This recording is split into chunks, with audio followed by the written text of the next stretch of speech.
Simula ngayong December 14 hanggang February 15, 2025, may 2 months po tayo na free ang ating GST o wala itong GST or Goods and Services Tax. So ginawa ito ng government para maibsan yung, alam mo yung kasi so, na mahal na mabilihin ngayon.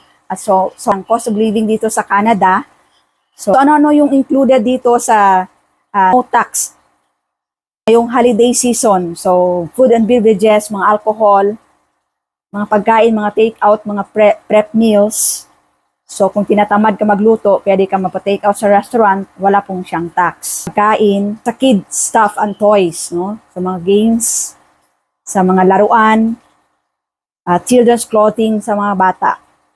Mga diapers, car seats, picture and trees, so mga Christmas trees, mga printed newspapers, printed audiobooks, printed books.